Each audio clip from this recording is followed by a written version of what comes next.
Top of the morning, Dan and Amy. So before the Thanksgiving holiday, President Trump gave the family of General Michael Flynn something to be thankful for, that his 4-year-plus nightmare of malicious prosecution and malicious judicial intervention from the beginnings of the Russian collusion hoax to the end of the line for Michael Flynn with a pardon. Here's his attorney, Sidney Powell, reacting on Lou Dobbs. If the justice system had worked properly, we would not have had to have gotten this pardon. But we certainly appreciate President Trump giving it to General Flynn because this has gone on far too long. We now know that Judge Sullivan was just a political ploy. He's made a political game out of all of this. And it's just one of the most egregious injustices I've witnessed in American history. For more on this, we're pleased to be joined by our friend Lieutenant Colonel Jim Carafano, Heritage Foundation, Vice President of the Shelby Cullom Davis Institute for International Studies. Colonel Jim, thanks for joining us again. Appreciate it. Hey, good to be with you. The timing is understandable, but just on the substance of it, the merits, a long overdue intervention on behalf of General Flynn. Yeah, I think so. As you know, I know Mike for forever. Military, since he's been out of military service as a cybersecurity expert, working with the campaign and serving the president. But honestly, I think just you've never met the guy, just objectively assessing what happened. There was really no basis for prosecution. There was no basis to continue to hound him, and the judge's actions did seem kind of over the top. Now, that's not me as a lawyer. That's just me as an American citizen. And I think it's very, very difficult to look at this and not see how this is an appropriate and just outcome. He was essentially went after for nothing. He did not do anything to jeopardize the national security of the United States. He never intended to mislead the FBI. And so it does seem like just a massive miscarriage of justice. With respect to the FBI, President Trump wondered aloud this weekend with Maria Bartiromo, where is the FBI? What happened to the Durham investigation? Has anybody seen Attorney General Barr? He was asking in the context of the legal challenges to the election results, number one, but more generally, it was really a open question, rhetorical one perhaps, in terms of the lack of a reckoning for some of the actions taken by some of the actors over the last 4 years in the Department of Justice and elsewhere. It seems like this is an important blow for justice for Michael Flynn's family, but sort of a small blow in the grand scheme of things for the American people. Yeah, well, the one thing we know is that people that were directly connected with the oversight of the Flynn investigation, nobody got any credit for that. There was internal IG investigations. Some of them were censured. Some of them were relieved from their duty. Some of them were fired. So nobody covered themselves in glory. And look, people, including the senior leadership, only escaped further retribution because nobody committed they actually committed a crime. They could just prove that they were incredibly incompetent and thoughtful in the way they led the investigation. So, yeah, but when you have Peter Strzok, when you have Peter Strzok have a nice soft landing over as an adjunct professor at Georgetown, it sort of speaks to this above the law cabal culture inside D.C. and in particular institutions, big government, big academia, big cultural important people.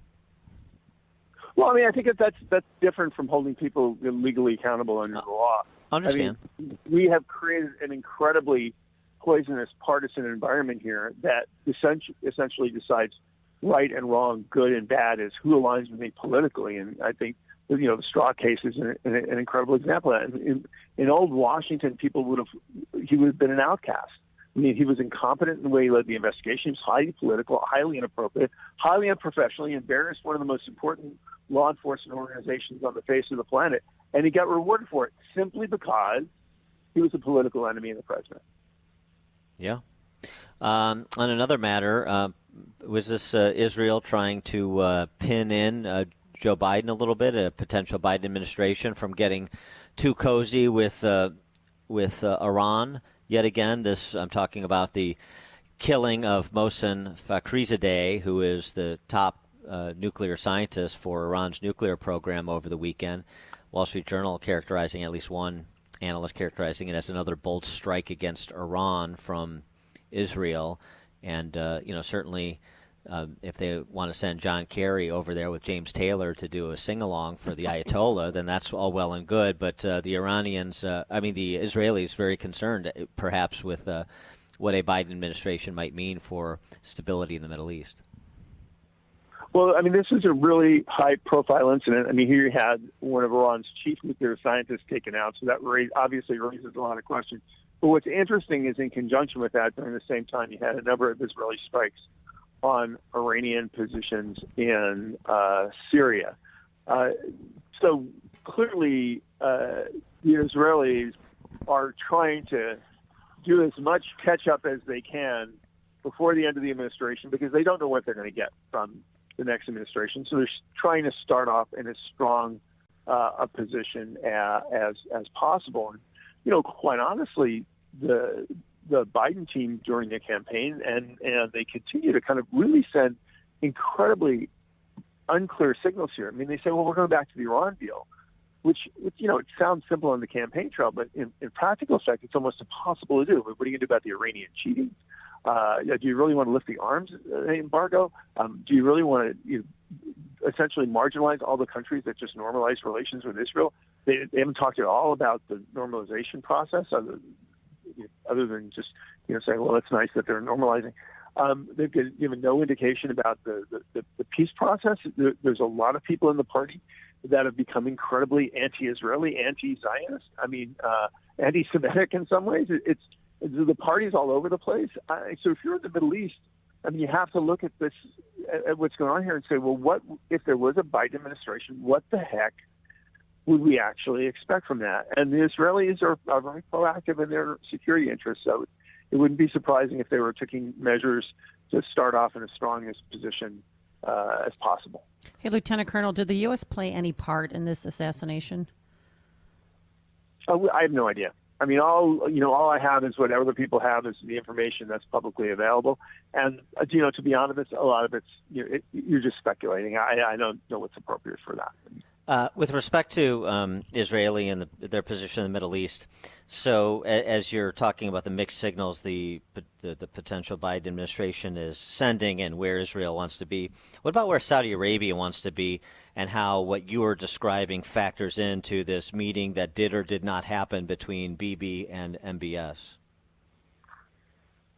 Well, I think that, the expectation was that the countries that were planning to normalize were going to accelerate the normalization process. And I still think the Saudis are really interested in that. The problem is if you look at, the Biden team and how they've talked about countries in the region in the past, they don't want to do business with Saudi Arabia. They don't want to do business with Turkey. They don't want to do business with Egypt. They don't want to do business with Israel, which is fascinating because those are all the major powers in the region. And it'd be literally impossible to have a foreign policy without that.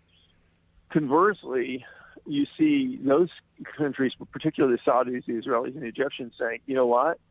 There's strength in numbers, and the tighter we are together, the stronger leverage we have in the region and with the United States. So what is the sense of this foreign policy team, such as it's been introduced, including Anthony Blinken, but also including John Kerry as a former Secretary of State, even though he's got some sort of honorific czar title this go around? Yeah. Well, what is their posture going to be? Do you think? The famous Einstein quote just keeps rolling around in my head. The guy that keeps doing the same thing. And the definition of idiocy is keep doing the same thing and thinking you're going to get a different outcome. So essentially you have a replay of Obama people.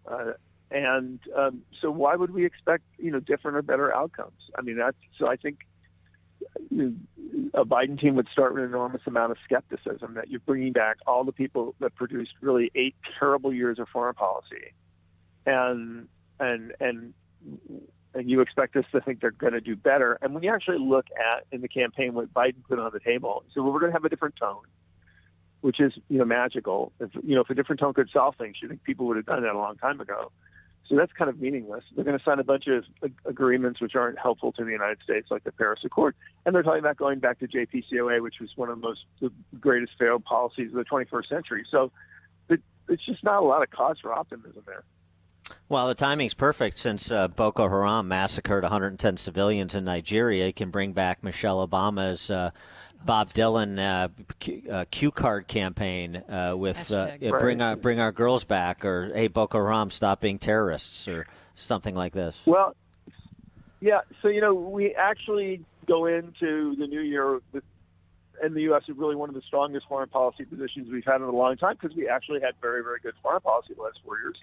So there's a question: do you want to upset that? There are emerging areas of concern that the U.S. has to pay more attention to. Latin America is one of them because of Chinese influence. Africa is one of them because of Chinese influence, but also because, as you mentioned, if there is a concern about kind of a resurgence of Islamist transnational terrorism and influence in the world, it is kind of in Africa. So there is an important CT concern, and there's an even more important concern about Chinese economic and political influence. He is Lieutenant Colonel Jim Carafano, Vice President of the Catherine and Shelby Cullum Davis Institute for International Studies at the Heritage Foundation, author of Wiki at War and Private Sector Public Wars. Jim, always a pleasure. Thanks for joining us. Thanks for having me. Thank you. And he joined us on our turnkey.pro answer line. You're listening to Chicago's Morning Answer with Dan Proft and Amy Jacobson on AM 560.